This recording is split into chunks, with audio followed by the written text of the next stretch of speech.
Rosa, Bill, I think, has accurately described this as being up and down.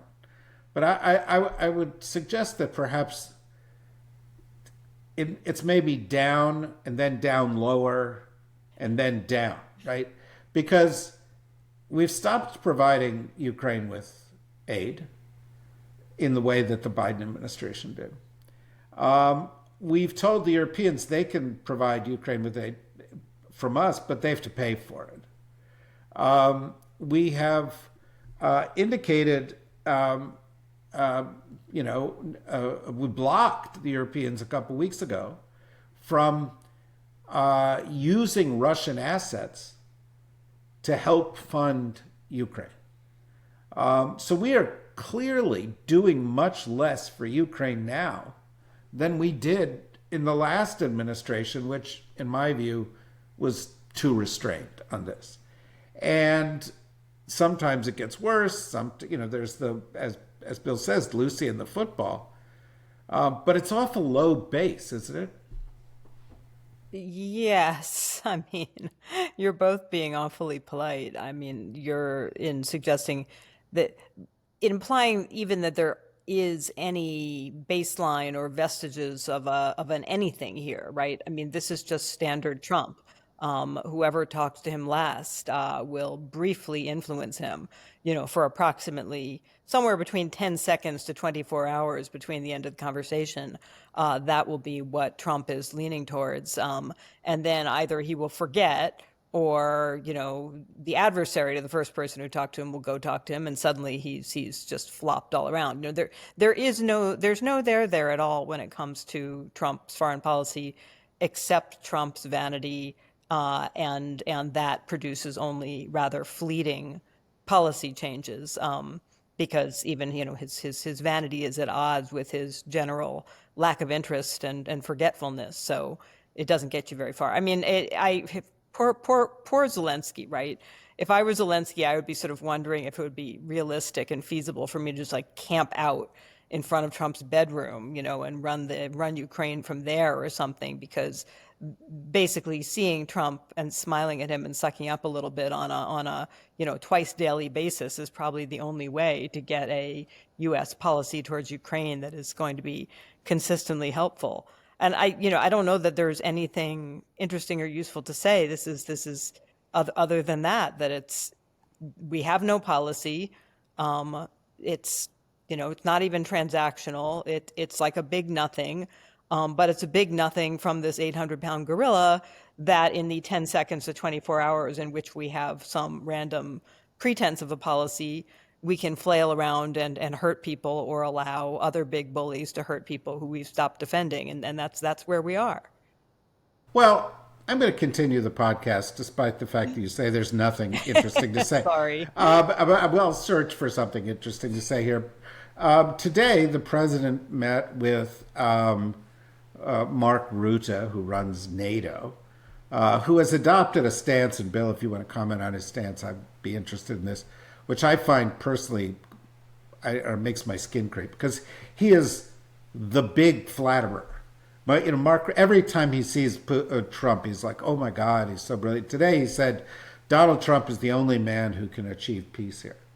But I actually think one of the potential conclusions that one might draw from the world you just described and Rosa just described is that Europe is learning that it can't count on the U.S., that Ukraine is learning they can't count on the U.S., and that they are going to have to find solutions not just for Ukraine, but for potential Russian threats going forward that are much more independent. And by the way, Rosa, this is something you've said in the past, that may not be a terrible thing for them to be more independent. I'm just wondering, Bill, what your thoughts are on that. I think it's a good thing that they are becoming more independent. A couple of things, David. Let me do a couple of things that you said. First of all, on the Russian assets, I think we've come around. I think we're now supportive of this new idea that the Europeans have come up with, which is to loan the Ukrainians 300 billion, 190 billion, 200 billion, loan it so you don't seize it. You get around that problem. You loan it to the Ukrainians, and the Ukrainians have to pay it back when and if the Russians pay reparations. Okay, so in But other words, I think it's secure. It's secured by those assets. secured by those assets. Exactly right. And that's a good thing. That would, if that happens, and there's a lot of momentum now behind that, moving that somewhere between 200 and 300 billion dollars, that will allow the Ukrainians to be financially stable and able to buy weapons from the United States for the next 2 years at least. And that's a message to Putin. That is a strong message to Putin. So that's number one. Rosa, on your point about vanity, I agree, actually. But I would be happy. Let me back up. Trump wants the Peace Prize for his vanity. And he has said, as David said at the outset, he has said from the beginning, from the campaign, that he was going to solve this problem 24 hours, by a couple of months, whatever. To his credit, let's give him credit. He is stuck with this. He spent a lot of time. He met a lot of people. He's met Zelensky a bunch of times. He's met Putin too many times. He's got a couple of senior advisors, one of which at least is competent.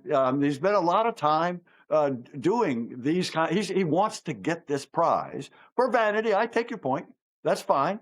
If he does, if he can get a solution to this thing, if he can get Putin with this pressure, with the sanctions, tomahawks are still on the table, David, that they're still a threat to Putin. If Putin sees that the Ukrainians have $300 billion over the next, to last them for 3 years, Putin is pushed real hard. If Trump can do that, if he can do that, I don't know if he will, but if he could do that. And if he does, then fine. Give him the Peace Prize. That's perfectly fine with me. David, on your point about Ruta, and the Europeans and the Ukrainians worried about the Americans. Yep, they sure are worried. I just spent 2 weeks in Ukraine last month. I was there 14 days and talked to a whole lot of people.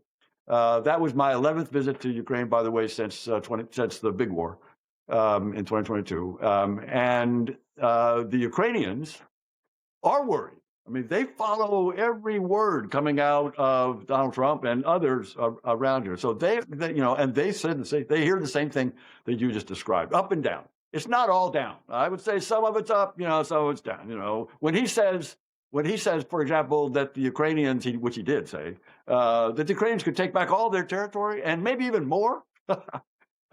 Ukrainians perked up, say, whoa, he's finally getting it that we are not losing. That's important. The Ukrainians are not losing. The Russians are not winning. That's a very important point. So the Ukrainians are worried when they hear the down part, and the Ukrainians and the Europeans, as you just said, are pursuing, in my view, a two-track approach. One is try to keep the Americans on side. Try to keep, for all the reasons, camping out in front of his bedroom or whatever you say there, Rosa. Try to keep the Americans sweet, in support, provide the weapons, provide the intel, provide the targeting, provide the logistics, to try to keep them there for as long as possible. We know it's not going to be forever. And the Europeans know it's not going to be forever, but they're trying to keep them on board. At the same time, in a parallel track, what they're also doing is building up their own capabilities, which gets to your last point. That is, they are trying to become independent.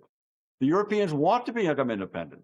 The Ukrainians are now, 50% of the weapons that they use on the battlefield every day right now, 50% come from Ukrainian factories.